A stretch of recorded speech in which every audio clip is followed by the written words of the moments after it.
اے میرے زندان کے ساتھیوں، تم دونوں میں سے ایک تو اپنے مالک کو شراب پلائے گا اور دوسرا سولی چڑھایا جائے گا، پھر پرندے اس کا سر نوچ کھائیں گے۔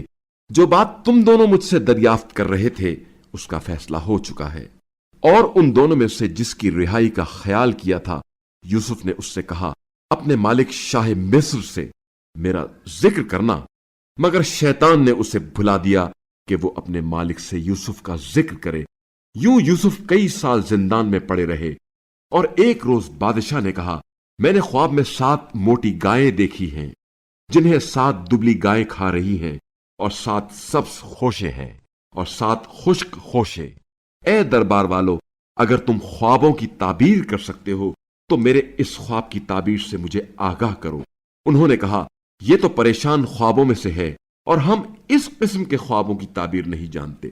اور ان 2 قیدیوں میں سے جس نے رہائی پائی تھی اور اسے وہ بات بڑی مدت بعد یاد آ گئی، اس نے کہا، میں تمہیں اس خواب کی تعبیر بتاتا ہوں، مجھے یوسف کے پاس زندان بھیج دیجئے۔ اے یوسف، اے بڑے راست گو، 7 دبلی گائیں 7 موٹی گایوں کو کھا رہی ہیں، اور 7 خوشے سبز اور 7 خوشے خشک ہیں۔ ہمیں اس کی تعبیر بتائیں تاکہ میں لوگوں کے پاس واپس جاؤں، آپ کی سچی تعبیر سن کر شاید وہ جان لیں۔ یوسف نے کہا، تم 7 برس تک متواتر کھیتی باڑی کرتے رہو گے۔ ان سالوں میں جو فصل تم کاٹو ان میں سے قلیل حصہ تم کھاؤ، باقی اس کے خوشوں ہی میں رہنے دو۔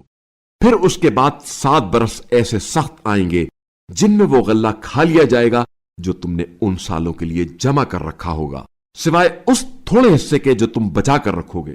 اس کے بعد 1 سال ایسا آئے گا جس میں لوگوں کو خوب بارش ملے گی اور اس میں وہ رس نچوڑیں گے۔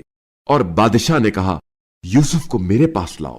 پھر جب قاصد یوسف کے پاس آیا تو انہوں نے کہا، اپنے مالک کے پاس واپس جا اور اس سے پوچھ کہ ان عورتوں کا مسئلہ کیا تھا جنہوں نے اپنے ہاتھ کاٹ دیے تھے۔ میرا رب تو ان کی مکاریوں سے یقیناً خوب باخبر ہے۔